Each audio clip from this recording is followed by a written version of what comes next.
हमारे माशरे के अंदर ये एक इंतहाई दिलखराश वाक़या है। एक गरीब शख्स की जो लाश है वो फर्श के ऊपर रख दी गई और लोग खाना खाने में मसरूफ़ रहे। ਸਾਡਾ ਭਰਾ ਚੋਰੀ ਕਰ ਹੀ ਨਹੀਂ ਸਕਦਾ, ਬੜਾ ਹੀ ਚੰਗਾ ਸਾਡਾ ਭਰਾ ਹੈ। ਭੈਣਾਂ ਭਰਾਵਾਂ ਨੂੰ ਬੜਾ ਦੁੱਖ ਹੁੰਦਾ ਹੈ, ਸਾਡੇ ਕੋਲ ਬਰਦਾਸ਼ਤ ਨਹੀਂ ਹੁੰਦਾ, ਹੁਣ ਤਾਂ ਗੱਲ ਵੀ ਨਹੀਂ ਹੁੰਦੀ ਪਈ। ਇਹ ਸਾਰਾ ਪਿੰਡ ਗਵਾਹੀ ਦਿੰਦਾ ਪਿਆ, ਮੇਰਾ ਭਰਾ ਬਹੁਤ ਚੰਗਾ ਸੀ, ਸਾਨੂੰ ਇਨਸਾਫ ਚਾਹੀਦਾ ਬਸ। अस्सलाम वालेकुम नाज़रीन, आप देख रहे हैं देखो आज का पाकिस्तान। मैं हूँ आपका मेज़बान मियाँ आसफ कासूरी। नाज़रीन, आज हम मौजूद हैं पत्तोकी में, जहाँ पर जुल्म व बर्बियत की एक ऐसी दास्तान रकम हुई है जिसे देखकर इंसानियत शर्मा जाए। एक गरीब पापड़ फरोख्त करने वाला शख्स एक शादी हाल के बहर अपने घर का निज़ाम चलाने के लिए पापड़ फरोख्त कर रहा था। बारात में आने वाले अफराद ने उस पर मोबाइल चोरी का इल्ज़ाम लगाया और उसके बाद उस गरीब शख्स को बड़ी बेदर्दी के साथ तशद्दुद का निशाना बनाया गया। सितम ज़रीफ़ी की इंतहा यहाँ तक नहीं रुकी कि उस गरीब शख्स को मारने के बाद उसी हाल के अंदर उसकी लाश रख दी गई और उसके बाद बारात में आने वाले तमाम अफराद बड़े इत्मीनान के साथ खाना खाने में मसरूफ़ हो गए। अगर एक हद तक ये बात मान भी ली जाए कि वो वाकई ही चोर था, तो इस रास्ते मदीना के अंदर किसको हक पहुँचता है कि वो अपनी ही अदालत लगा ले?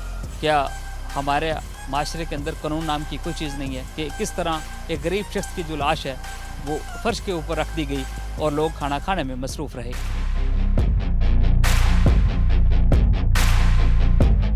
नाज़रीन, इस वक्त हमारे साथ मौजूद हैं उस गरीब पापड़ फरोश की जो बहनें हैं, वो हमारे साथ मौजूद हैं। इनसे बात करेंगे इस अंदोनाक वाक़े के हवाले से।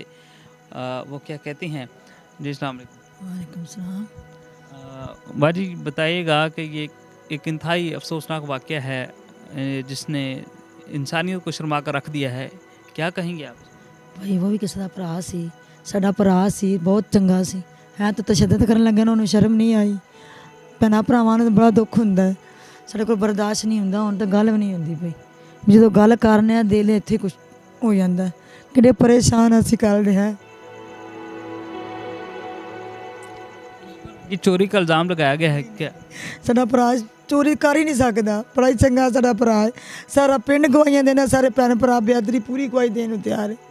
ਸਾਡਾ ਭਰਾ ਇਸ ਤਰ੍ਹਾਂ ਦਾ ਕੰਮ ਨਹੀਂ ਸੀ ਕਰਦਾ, ਇਹ ਬੜਾ ਰਹਿਮ ਇਲਜ਼ਾਮ ਲਾਉਂਦਾ ਪਿਆ ਸਾਡੇ। हुकूमत को की अपील करना ਸਾਨੂੰ ਇਹ ਇਨਸਾਫ ਚਾਹੀਦਾ। ਅਸੀਂ ਬੜੇ ਪਰੇਸ਼ਾਨ ਹਾਂ, ਅਸੀਂ ਗਰੀਬ ਬੰਦੇ ਹਾਂ, ਸਾਨੂੰ ਸਿਰਫ ਇਨਸਾਫ ਚਾਹੀਦਾ। ਸਾਡਾ ਭਰਾ ਸੀ, ਅਸੀਂ ਇਹਨੂੰ ਚੋਰੀ ਦਾ ਤਾਂ ਕਿਤੇ ਸੋਚਿਆ ਵੀ ਨਹੀਂ ਸੀ। ਉਹਨੇ ਐਡਾ ਚੰਗਾ ਬੰਦਾ ਸੀ, ਤੇ ਵੇਖ ਇਹਨਾਂ ਨੇ ਕਹਿੰਦਾ ਚੋਰੀ ਕਰਦਾ, ਉਹਨੇ ਇਹ ਕੰਮ ਨਹੀਂ ਸੀ ਕਰਦਾ। ਤੇ ਸਾਨੂੰ ਸਿਰਫ ਇਨਸਾਫ ਚਾਹੀਦਾ ਹਕੂਮਤ ਕੋਲੋਂ। ਅਸੀਂ ਭੈਣਾਂ, ਸਾਡੇ ਕੋਲ ਗੱਲ ਦੱਸਣ ਲੱਗਿਆ ਵੀ ਬੜਾ ਹੀ ਪਰੇਸ਼ਾਨ ਆ ਕਿ ਸਾਡੇ ਭਰਾ ਨੂੰ ਇੰਨਾ ਤਸ਼ੱਦਦ ਕਰਕੇ ਮਾਰਿਆ, ਉਤੋਂ ਚੀਰ ਪਾੜ ਕੀਤਾ। ਕੀ ਭੈਣਾਂ ਦਾ, ਬਸ ਭੈਣਾਂ ਦਾ ਜੀਣ ਦਾ ਹਾਲ ਹੈਗਾ। ਬੜੇ ਪਰੇਸ਼ਾਨ ਆ ਬਾਈ, ਤੁਹਾਡੀ ਮਿਹਰਬਾਨੀ, ਸਾਨੂੰ ਇਨਸਾਫ ਦਿਵਾਓ ਬਸ। ਸਾਨੂੰ ਇਨਸਾਫ ਚਾਹੀਦਾ ਹੈ। ਉਹ ਵੀ ਕਿਸੇ ਦਾ ਭਰਾ ਹੈ, ਕਿਸੇ ਦਾ ਪੁੱਤਰ ਸੀ, ਸਾਡੀ ਮਾਂ ਦਾ ਕਿਸੇ ਦਾ ਭਰਾ ਹੈ, ਕਿਸੇ ਦੀ ਭੈਣਾਂ ਅਸੀਂ ਉਹਦੀਆਂ। ਅੱਗੋਂ ਇਹ ਤਾਂ ਨਹੀਂ ਵੀ ਸਾਡਾ ਤੇਰੇ ਭਰਾ ਨੇ ईद ਲੈ ਕੇ ਜਾਣੀ ਸੀ। नाज़रीन, जिस तरह आप गुफ्तगू सुन रहे हैं, उनकी जो बहनें हैं कि किस तरह इस बड़ी बेदर्दी के साथ उस गरीब शख्स पर जुल्म ढाए गए। दूसरी इनकी जो बहन, उनसे भी बात करते हैं। जी, आप क्या कहेंगी? ਅਸੀਂ ਬੜੇ ਗਰੀਬ ਹਾਂ, ਅਸੀਂ ਬੜੇ ਪਰੇਸ਼ਾਨ ਹਾਂ। ਸਾਡੇ ਭਾਈ ਨਾਲ ਬੜੀ ਜ਼ਿਆਦਤੀ ਹੋਈ ਹੈ, ਉਹਨਾਂ ਨੇ ਸਾਡੇ ਨਾਲ ਕੰਮ ਚੰਗਾ ਨਹੀਂ ਕੀਤਾ। ਉਹਨੇ ਬੱਚੇ ਨੂੰ ਛੁਡਾਉਣ ਦੀ ਕੋਸ਼ਿਸ਼ ਕੀਤੀ ਸੀ ਵੀ ਚਲੋ ਬੱਚਾ ਸੀ, ਉਹ ਵੀ ਕਿਸੇ ਮਾਂ ਦਾ ਬੱਚਾ ਸੀ, ਕਿਸੇ ਭੈਣ ਦਾ ਭਰਾ ਸੀ, ਸਾਡਾ ਵੀ ਉਹ ਭਰਾ ਸੀ। ਤੇ ਉਹਨੇ ਤਾਂ ਆਖਿਆ ਚਲੋ ਯਾਰ ਬੱਚਾ ਹੈ ਤੈਨੂੰ ਛੱਡ ਦਿਓ, ਤੇ ਉਹਨਾਂ ਬੇਦਰਦੀ ਕੀਤੀ ਹੈ, ਬੜਾ ਸਾਡੇ ਭਰਾ ਨਾਲ ਸਲੂਕ ਕੀਤਾ ਹੈ। ਅਸੀਂ ਬੜੇ ਪਰੇਸ਼ਾਨ ਹਾਂ। ਸਾਨੂੰ ਅਪੀਲ ਹੈ, ਅਸੀਂ ਤੁਹਾਡੇ ਅੱਗੇ ਦਰਖਾਸਤ ਕਰਨੇ ਆ, ਅਸੀਂ ਬੜੇ ਗਰੀਬ ਹਾਂ ਤੇ ਸਾਨੂੰ ਇਨਸਾਫ ਚਾਹੀਦਾ। ਅਸੀਂ ਬੜੇ ਪਰੇਸ਼ਾਨ ਹਾਂ, ਸਾਡਾ ਖਿਆਲ ਕਰੋ।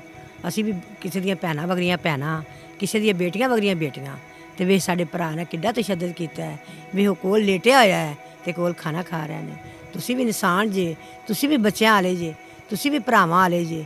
ਵੀ ਅਸੀਂ ਭੈਣਾਂ ਕਿੰਨੀਆਂ ਤੜਫਣੀਆਂ ਪਈਆਂ, ਵੀ ਸਾਡੇ ਕੋਲ ਖੜਾ ਨਹੀਂ ਹੋਇਆ ਜਾਂਦਾ, ਸਾਡੇ ਕੋਲ ਗੱਲ ਨਹੀਂ ਹੁੰਦੀ। ਅੱਲਾ ਸੋਹਣਿਆ, ਆਪਦੇ ਪਿਆਰੇ ਹਬੀਬ ਦਾ ਸਦਕਾ, ਅੱਲਾ ਸੋਹਣਿਆ ਸਾਨੂੰ ਇਨਸਾਫ ਚਾਹੀਦਾ।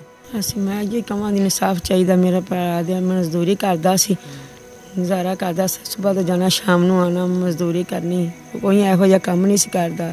ਇਮਾਨਦਾਰ ਸੀ, ਸਾਰਾ ਪਿੰਡ ਗਵਾਹੀ ਦਿੰਦਾ ਪਿਆ, ਦੇਖਿਆ ਸਾਰਾ ਪਿੰਡ ਗਵਾਹੀ ਦਿੰਦਾ ਪਿਆ। ਮੇਰਾ ਭਰਾ ਬਹੁਤ ਚੰਗਾ ਸੀ, ਸਾਨੂੰ ਇਨਸਾਫ ਚਾਹੀਦਾ, ਬਸ ਤੁਸੀਂ ਇਨਸਾਫ ਦਿਵਾਓ ਸਾਨੂੰ।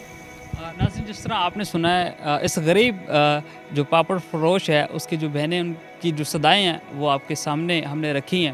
उनकी एक ही ख्वाहिश है और एक ही मुतालबा है कि उनके भाई पर जो जुल्म सितम ढाए गए हैं उसका उनको इंसाफ फराहम किया जाए। उनकी वज़ीर आला पंजाब से इमरान खान से उनकी अपील है कि उनको इंसाफ फराहम किया जाए। नाज़रीन, हमारे माशरे के अंदर बेहिस्से की इंतहा आप देखें कि बड़ी तादाद में जो लोग हैं वो खाना खाने में मसरूफ़ हैं। वो ऐसे लग रहा था जैसे उनको पहली बार खाना मिला हो। उस गरीब शख्स की जो लाश है वो फ़र्श पर मौजूद है और लोग बड़े इत्मीनान के साथ खाना खाने में मसरूफ़ हैं। हमारे माशरे के अंदर ये एक इंतहाई दिलखराश वाक़या है और इससे हमें सबक सीखना चाहिए कि हम किस तरफ जा रहे हैं। कि एक तरफ लाश गरीब शख्स की मौजूद है और दूसरी तरफ लोग बड़े सुकून के साथ खाना खाने में मसरूफ़ हैं। इसी के साथ अपने मेज़बान मियाँ आसिफ कसूरी को दीजिए इजाज़त। अपना और अपने हमवतनों का रखिएगा बहुत सारा ख्याल। अल्लाह ने के बान।